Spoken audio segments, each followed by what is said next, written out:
guys, welcome to Wicked Manny. It is time for another video.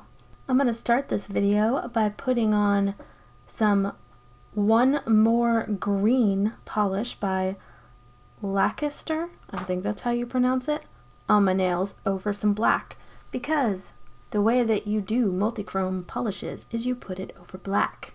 Especially if you don't want to waste like 7 coats of this really nice polish, yeah, just do it over black. So I did these nails differently like 2 weeks ago while I was sick, and I posted them online and several people asked me to do a video of them. So I'm doing the video now. So this is take 2 of these fall nails. These are slightly different than the first ones I did, but they're essentially the same process. Well, actually they're the exact same process, but they're gonna look a little different because with the lights on my camera, it doesn't make the multi-chrome effect on this polish really multi-chrome the way that it does when I'm doing photography for them.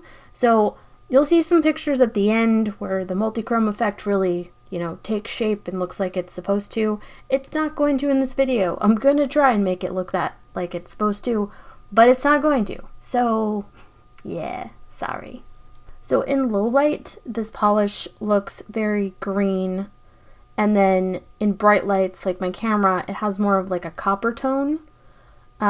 It's very, very shifty and looks amazing in person, but if you do want to replicate this, it's going to look more green most of the time on your nails, just so you know.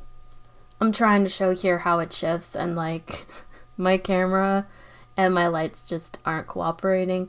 So I'm sorry, but I tried. I really did. I tried. Now, onto the nail art. So we are going to get out some liquid latex and we are going to put it around our fingernails. We're going to make sure we don't get it on the nail, though I always do at some point. It is inevitable at this point. So do your best to keep it on the finger and not on the nail. If you do get it on the nail, just use a cleanup brush, toothpick, something like that to peel off the liquid latex that got on your nail. When you have liquid latex on, please be sure to make sure that you don't touch your fingers together because they will get stuck to one another and it is a pain.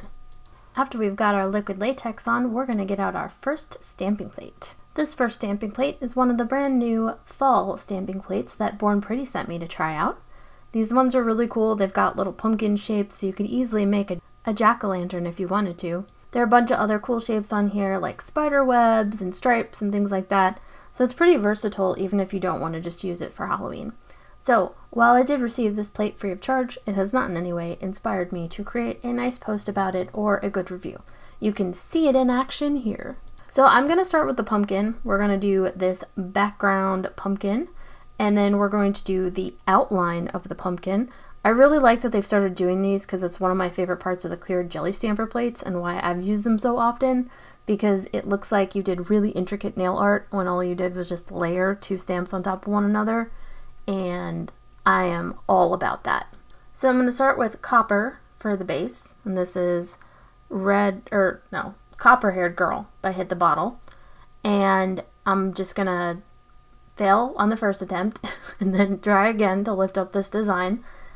And then I'm going to do the same thing with the black outline. I'm just going to lift it up off of the plate after I scrape off the excess, and then I'm going to position it so that it lines up with the copper pumpkin that I have already put on my nail. Now to lift up this design, I'm going to use one of the stamping stencils, also from Born Pretty, because it just makes life a million times easier when you're trying to pick up one small part of a stamping plate.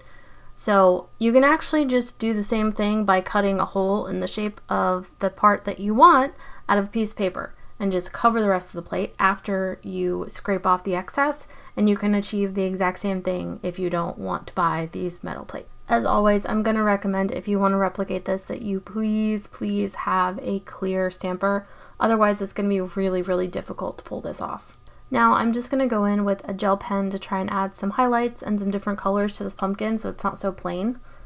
If you don't want to do this part, you don't have to. You can also use Sharpies if you have Sharpies instead. And the beauty of doing this with the gel pens is if you don't like it, if you think it's too much, you can literally just swipe it off with your thumb or one of your other fingers, and it all goes away. So if you don't like what you did, it is really easy to get rid of and just be like, nah, never mind, I don't want to do that. You don't have to use a top coat to do this. Just wait until the stamping that you already did is dry, and then you can just go over it with gel pen to add accents or other colors or, you know, whatever else you want to add to it. So I was trying to add some highlights here and some darker areas in the red, and I really didn't like the way it looked. So I just smudged it off, and then I ended up with a little extra red and a little extra yellow in the design, and I kind of dig the way it looks. Next, we are going to get out our clear jelly stamper leaf plate. Now, if you are a big fan of fall or a big fan of autumn, I really recommend that you pick up this plate. It is friggin' awesome, and it's so versatile, and there's a ton of leaves on it. I'm not a huge sunflower fan. I did try a sunflower on this mani just to see how it worked out, but leaves, oh yeah, I am here all day long for leaves. So we're going to do like the other plate. We're going to do this in layers, but these leaves take 3. So we're going to start out with black. So when I first used this plate, I didn't know that I should start out with black, and I started out with the copper color, but I realized it looks much better if you use the darkest shade that you want in your leaves as the very bottom. So if you want the base of the leaves to be black, you start with black. If you want the very bottom to be brown, you start with brown. If you want dark red, you start with dark red. And then you work your way up to the lightest color that you want on the leaf. So we're going to go black, copper, gold. So we're going to do just like the other plate. We're going to do the black. We're going to scrape off the excess. Then we're going to lift up this leaf, and we're going to position it on the nail. Now, it is difficult to see the black polish on my nail in this lighting. It's easier to see in person, but it's there, trust me. Now we're going to move on to the copper, and we're going to do the same thing, but we're going to do the next leaf up. So you're going to brush on your copper stamping polish. You're going to remove the excess, and then you're going to lift up the design and carefully position it over the black leaf. Now, if you want these nails to have more of a 3D effect, keep it further away from the edge of the black leaf, and that'll make it look like there's more of a drop shadow behind the leaf. Now, for the gold section, we're just going to do the same thing, but with the next leaf up. So we're going to take the gold stamping polish, we're going to put it on top of the design, scrape off the excess, lift it up, and again, very carefully position it over the other leaves. Now, it's still difficult to see in this light, but there you have the finished-ish leaf. Now what I'm going to do is I'm going to go in with a gel pen that is a coppery gold color, and I'm just going to draw some swirls onto these nails. Now, I'm going to do the rest of the nails, but they're all the same process, so I'm just going to put on some music while I do these since I already explained to you how I did it, and my voice is still a little wonky from being sick.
And that's it, guys. After cleaning it up and after putting on a top coat, that's all there is to these.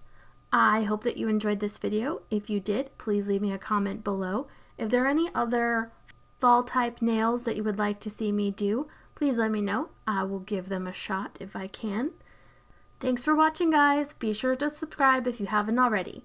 Bye!